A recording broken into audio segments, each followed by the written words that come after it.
It's your girl, Mrs. Tony 2 times, and I'm back with another episode of Hood Tales. In this video, I'll be taking it to Detroit, Michigan to discuss the brutal slaying of 41-year-old Tiffany Hunter. But before we get into this video, I'd like to say thank you to all of our supporters. We hope you all stick around. If you like to support the channel monetarily, you can find the information on the screen. And to support us for absolutely no cost, please hit that like button. Also, make sure you subscribe if you haven't already and join the Tony 2 Times family. Tap that notification bell so you don't miss any future uploads. Also, if you'd like to see more episodes of Hood Tales, please click the link to the playlist in the description box after this video to get caught up. And be sure to share this video with everyone you know. Stay tuned until the end to hear all the details. All right, let's get into it. Mother and daughter relationships can be fulfilling and, on the other hand, complex. For Tiffany Hunter, she faced some issues with her oldest daughter, Amber, once she became of age and started her own life. Tiffany had Amber when she was just 15 years old. Tiffany had aspirations of becoming an ear, nose, and throat specialist, but had to put that on the back burner and focus on supporting herself and Amber. Amber's father didn't necessarily stick around, so Tiffany got a job in retail and worked her way up to management. Tiffany went on to have another child, but that relationship also didn't work out.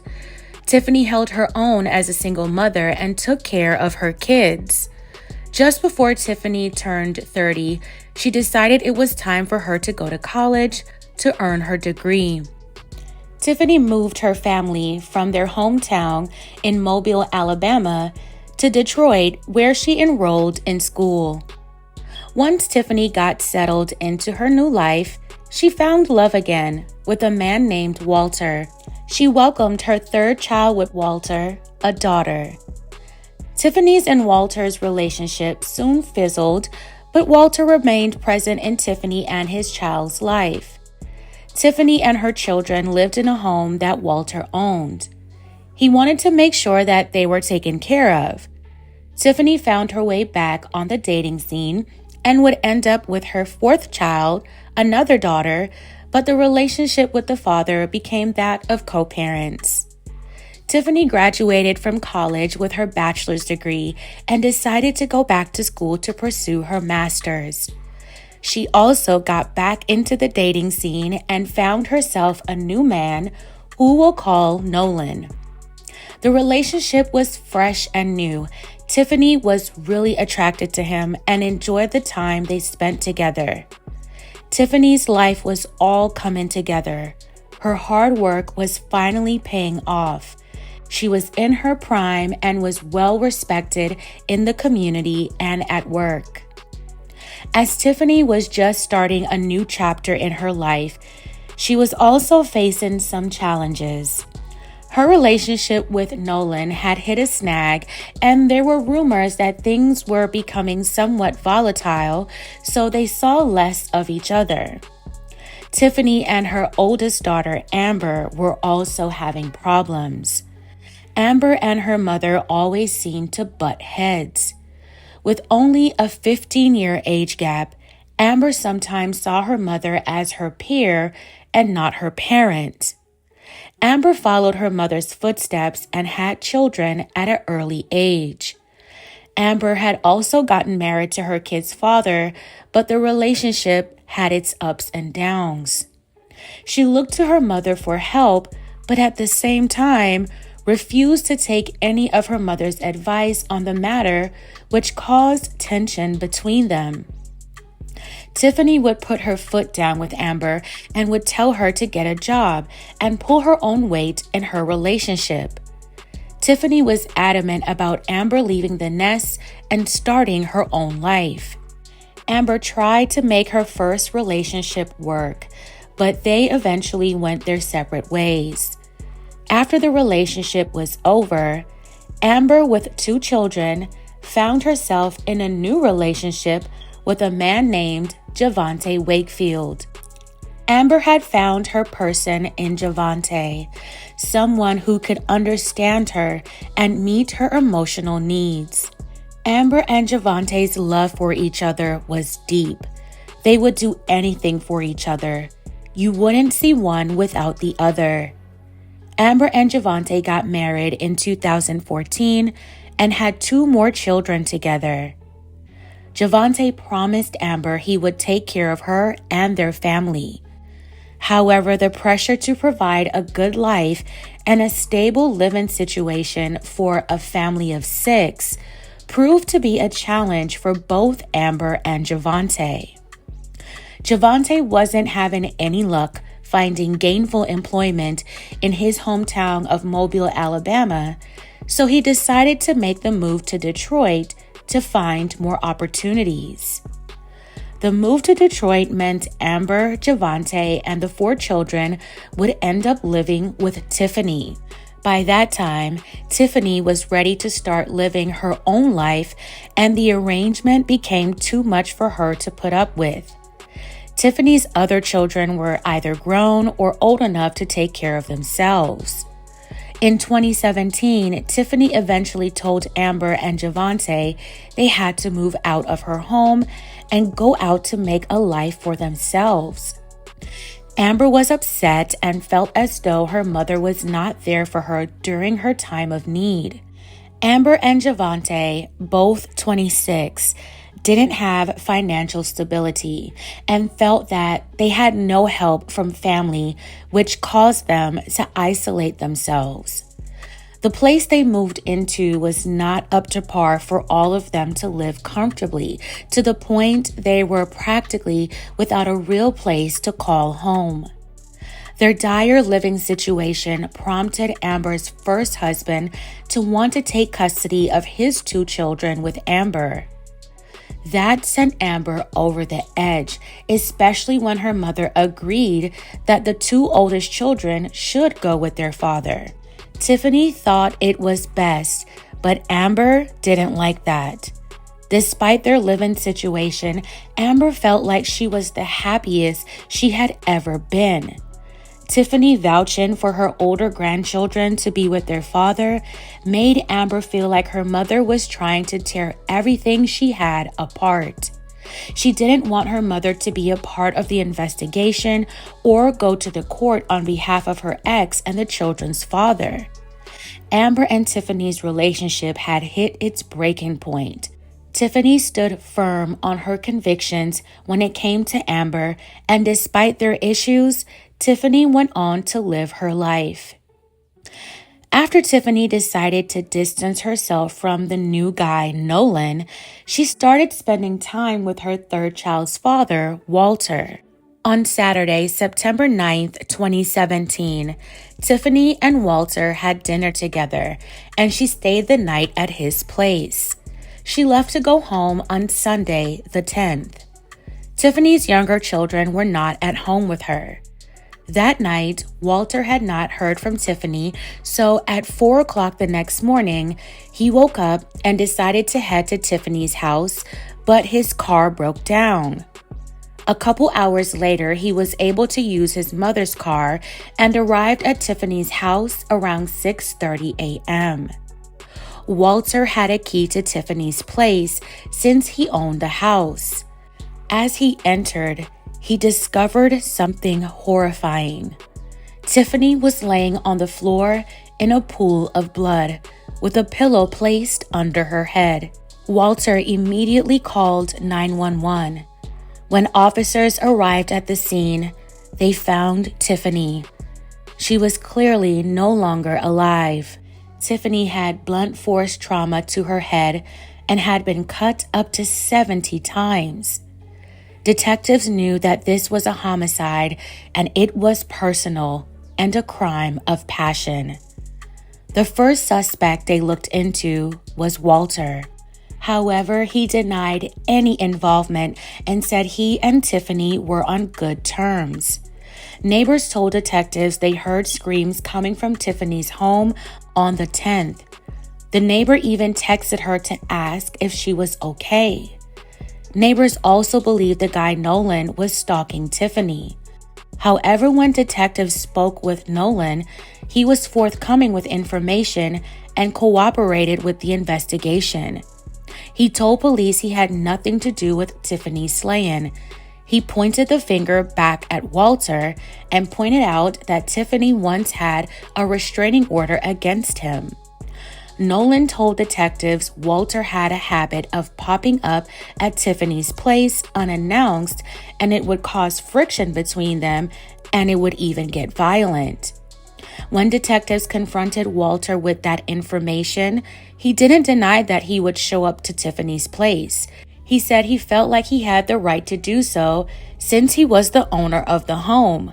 Walter told police he found it disrespectful when Tiffany would have other men in the home and they would argue about it because they still saw each other intimately. Walter still insisted he had nothing to do with Tiffany's slaying and said he and Tiffany started back hanging out because she wanted to end things with Nolan. Both men would eventually provide police with DNA, and neither of them came back as a match to DNA found at the scene. Tiffany's case would go cold. That was until February 17th, 2018, when detectives received a call from a man who said he was the father of Tiffany's fourth child. He said his daughter had been struggling with the loss of her mother and had information to share with them. When Tiffany's youngest daughter, who I'll call Maya, and her father came down to the station, she dropped a bombshell and said that her older sister Amber had come to her and asked her if she could help her get rid of their mother, Tiffany. Maya explained the dynamics of Amber and their mother's relationship to detectives. She said Amber was upset at their mother because she was in favor of Amber's two children going to live with their father. Amber didn't want Tiffany getting involved and going to court. Maya also said Amber mentioned that their mother had a hefty insurance policy and that as the oldest, she was the beneficiary. Amber believed getting rid of Tiffany would solve her and Javontae's problems, both with the courts and their financial freedom. Amber allegedly asked her younger sister if she knew any shooters that could take her mother out. Maya refused to help her sister, but that didn't stop Amber and Javontae from moving forward with the plot. Maya told detectives that Amber told her that she and Javontae were going to commit the crime on September 9th, 2017. Maya told police, according to Amber, that Javontae entered their mother's home through the window. Javontae then took a selfie of himself next to a picture that Amber knew was inside the home to show that he had made it in and was waiting for Tiffany to get home. The photo Javontae took was later found in devices that the couple used to communicate through Facebook Messenger. Detectives combed through Amber and Javontae's phone records and found more than enough evidence. On March 5th, 2018, police in Detroit put out a warrant for both Amber and Javontae's arrest. Detroit police joined forces with the FBI to locate Amber and Javontae. Investigators got word that Amber did receive the payout from the insurance policy and looked into her financial records. The couple had been living the high life. Soon, detectives were able to get a location on Amber and Javontae. They traced the couple miles away from Detroit in Youngstown, Ohio. Investigators learned that the couple used the money to start up a bakery in Youngstown. Detroit police reached out to law enforcement in Youngstown to aid in the apprehension of Amber and Javontae. Law enforcement raided their home and took them both into custody without incident on March 9th, 2018. Amber and Javontae were charged with slaying Tiffany Hunter. During the raid, law enforcement collected electronic devices, among other items, into evidence. They also found a letter written to Tiffany Hunter apologizing for what was done. When police brought Javontae in for questioning, he was not very forthcoming with information. He denied knowing anything about Tiffany's slaying, even after detectives told him about the picture they found that he took inside Tiffany's home. As detectives continued to press him, he asked for his lawyer, and the interrogation was over. When it came time for detectives to speak with Amber, she had a very nonchalant demeanor, even smiling as detectives asked her basic questions. Detectives began to ask her about her mother's slaying, and that's when Tiffany also asked for her lawyer. After learning their charges, the reality of the situation began to set in for Amber. She was now willing to cooperate and was offered a plea deal for 25 to 50 years for second-degree murder instead of first-degree. In exchange for her plea, Amber agreed to tell her version of the truth. Amber turned on Javontae and said he was the mastermind behind her mother's slaying. Her testimony was that it was Javontae's plan to get her mother's life insurance money because of their dire financial state. She denied it was any of her idea and put it all on Javontae. Amber said she went along with Javontae's plan because of the love she had for him.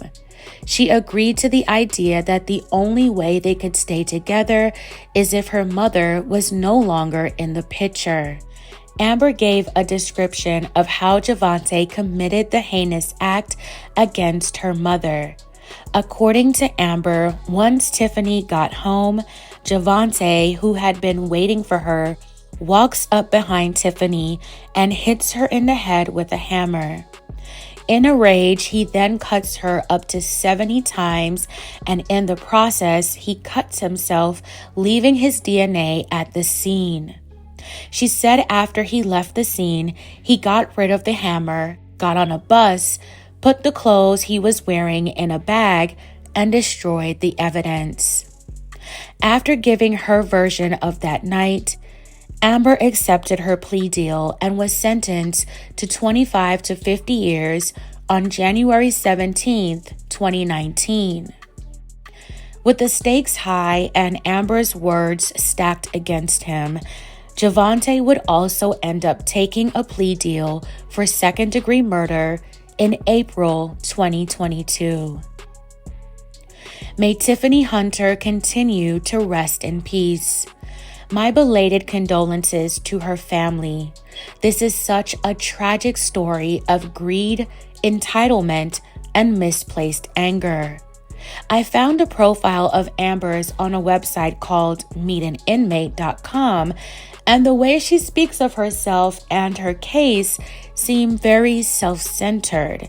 She listed her accomplishments as a graduate from culinary school. She described herself as trustworthy, loyal, and honest. She speaks of reopening a bakery as if the first one she opened was not on blood money from a plot with her then husband to end her mother's life. It's a little cringe and disturbing, but it goes to show Amber's mindset. As I said in the beginning, mother and daughter relationships can be complex, but there are other ways to handle disagreements and disappointments. Participating in a plot to take her mother's life was sinister. She didn't care about the consequences or how it would affect her younger siblings. While Amber gave her version of the truth of how her mother was slain and put it all on Javontae, I believe she had more of the role as the mastermind. I don't believe she was manipulated into going along with the plan. I believe it was more the other way around, and she convinced Javontae this was their only way out of their problems, and he was a willing participant. As the man, I feel Javontae may have bit off more than he could chew when he entered into a relationship with Amber. The responsibility was a lot to bear for a man that had no means of even taking care of himself. He inherited 3 people to take care of, then added 2 more when they had children. He didn't want to lose Amber or not meet her expectations. I believe they both had something to gain from the slaying and the insurance payout. They could now show everyone who may have doubted them that, hey, look, we straight now. We're on top, even if that meant that Tiffany had to go. Amber and Javontae took all their frustrations and anger out on Tiffany and made her their target and meal ticket. It's just so sad. Fam, but that's just my opinion on this tragic story. Let me know your thoughts. Who do you think was really the mastermind, Amber or Javontae? What is your analysis on this case? Let me know in the comments below. All right, fam, that's it for this episode of Hood Tales. Thank you all so much for watching. If you made it this far, put a broken heart or a heart on fire emoji in the comments. Please don't forget to like, share, and subscribe. This is your girl, Mrs. Tony 2 times, and I'm out.